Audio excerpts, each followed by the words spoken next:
County Road I from Maxwell Hill Road to Hawkins Creek Road is closed today until 3:30 p.m. for culvert replacement. This is in Westford Township, again, County I.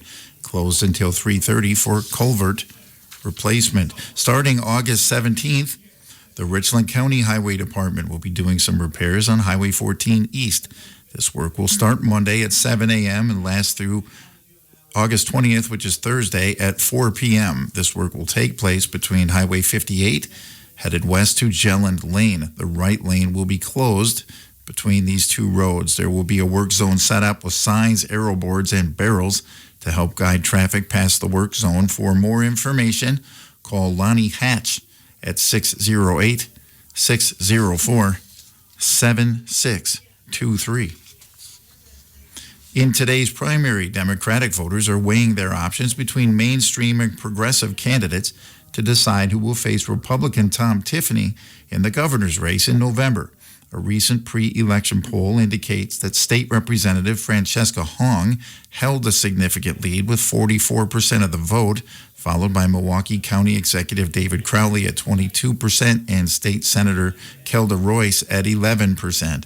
The landscape of the race shifted recently when former Lieutenant Governor Mandela Barnes dropped out, stating that the nominee is clear and urging Democrats to focus their efforts on the general election. Voter sentiment reveals a range of perspectives on these choices. While some voters remain concerned about Hong's electability in the general election and prefer the moderate approach of Crowley, others are optimistic about party unity.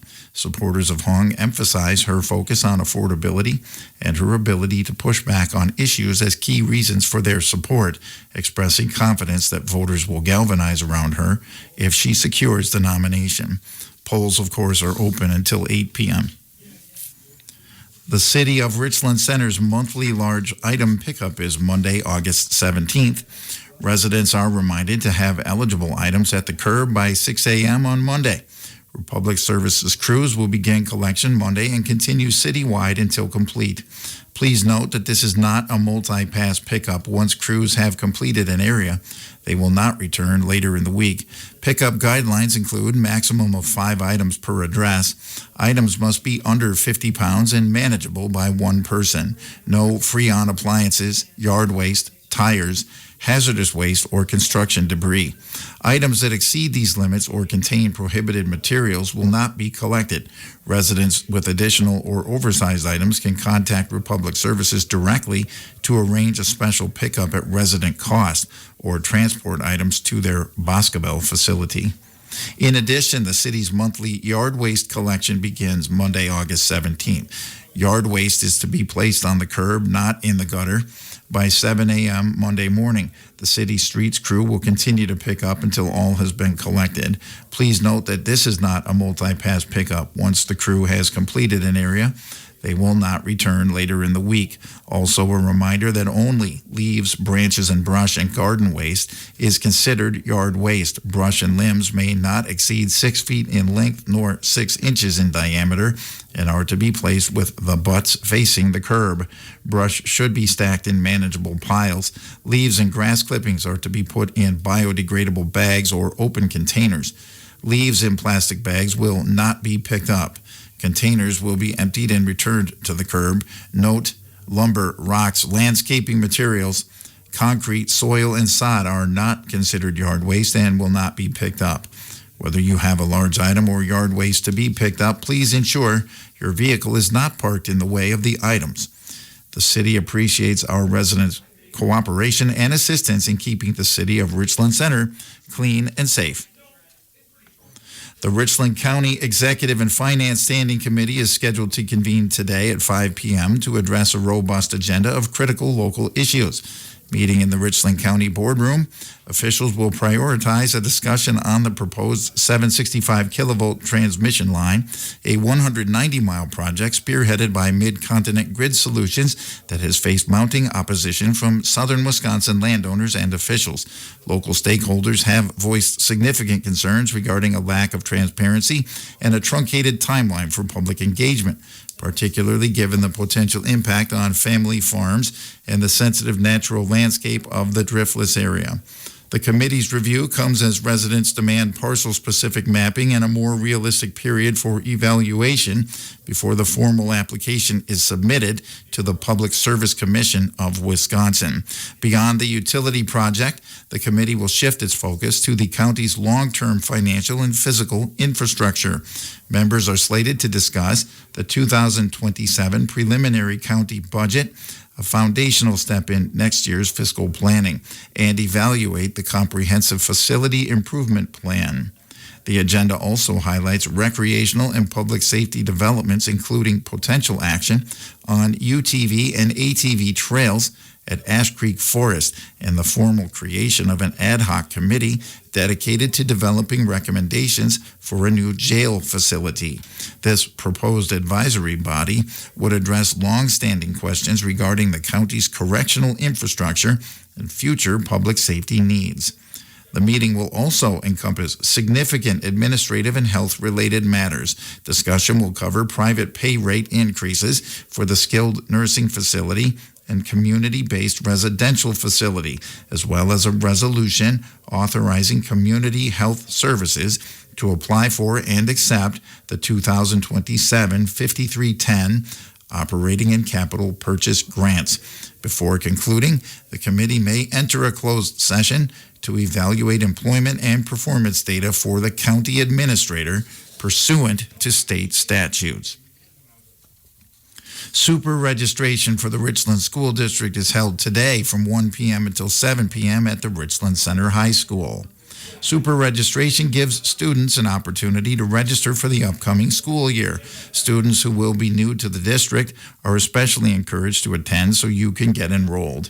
During the event, there will be staff members on hand to assist parents and their children who will be attending the Richland School District this year.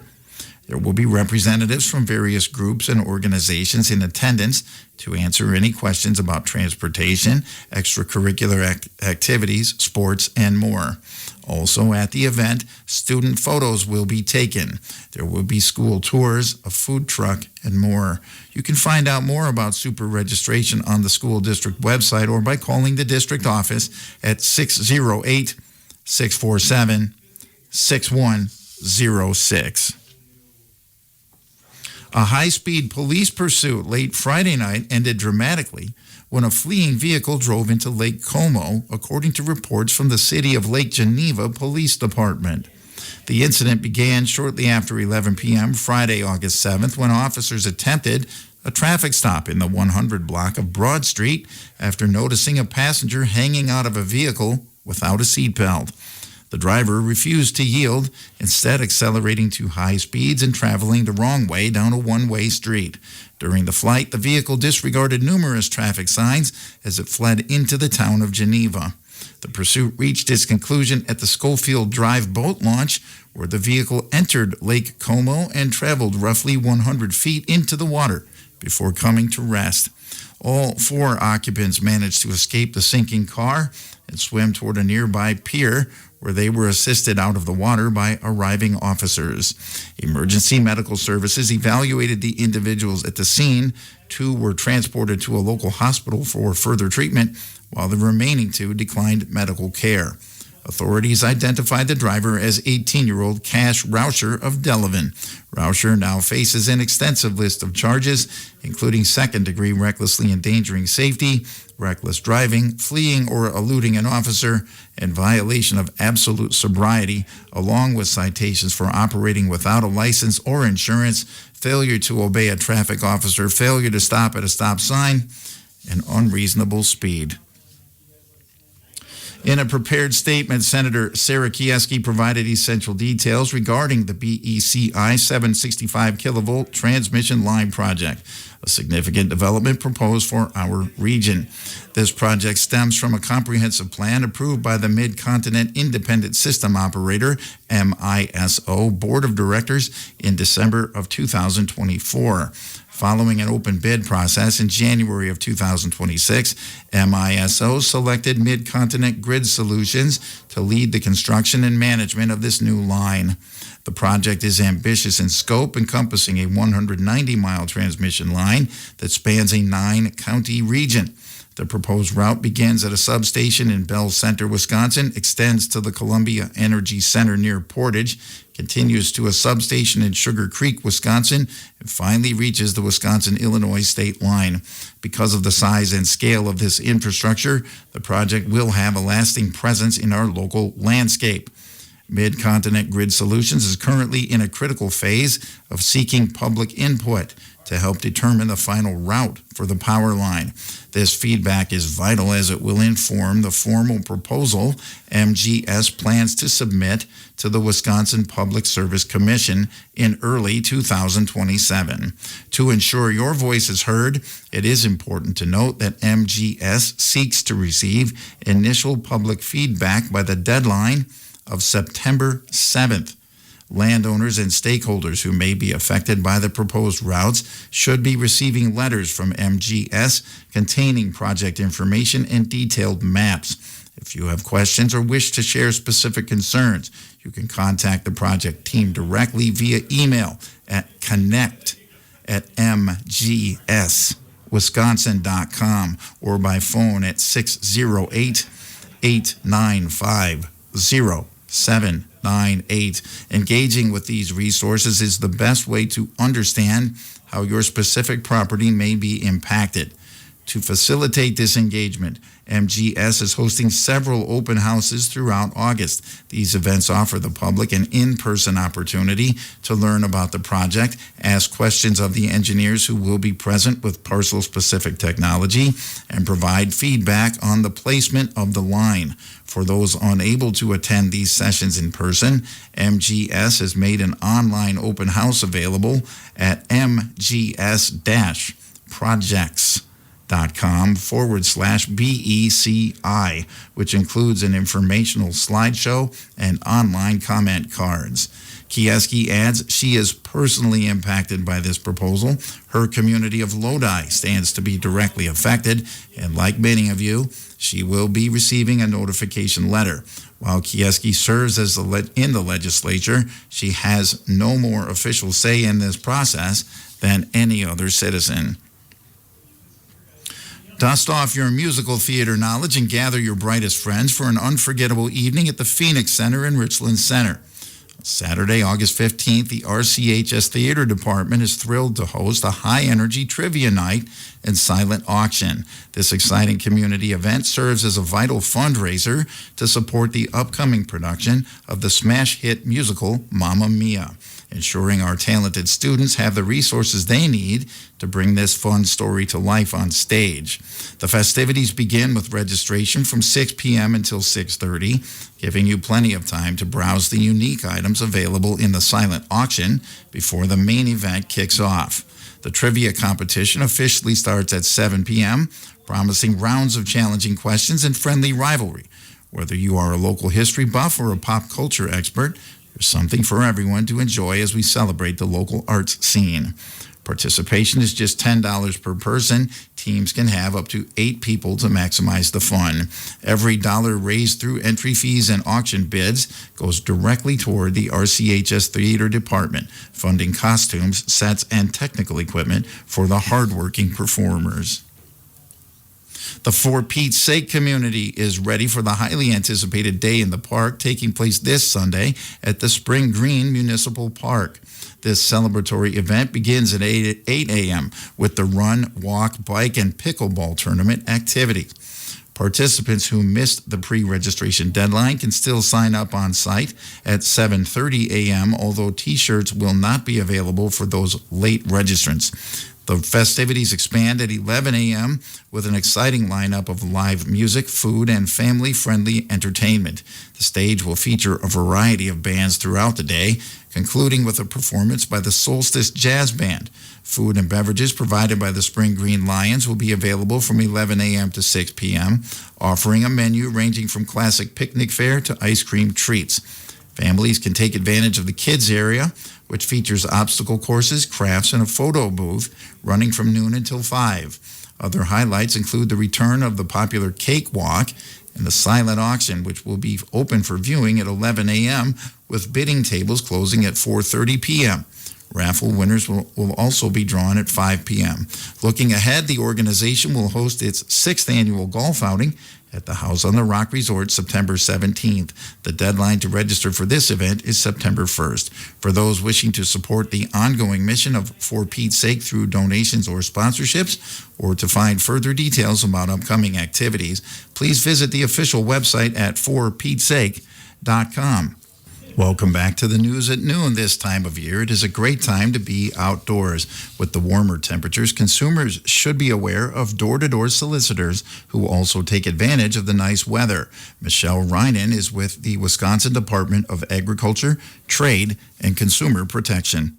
Summer is a good time of year, especially as it turns into fall, for anyone to be outdoors, but you tend to see more and more of the solicitors trying to take advantage of this good weather opportunities. And we want to be sure that everyone's aware that Wisconsin has door-to-door solicitation laws in our state. And so we want to be sure that anyone selling door-to-door is following those, but that consumers know what those laws are so they can easily spot a business that may not be following the regulations or a scammer who's out there. But the kinds of businesses we see this time of year tend to be those storm damage repair companies, tree removal and tree trimming for winter preparation, the blacktop and asphalt paving that swoop in and swoop out during the very hot late summer weather, solar panels, pest control, even telecommunication services that have been upgrading their lines in different communities have been going door to door as well.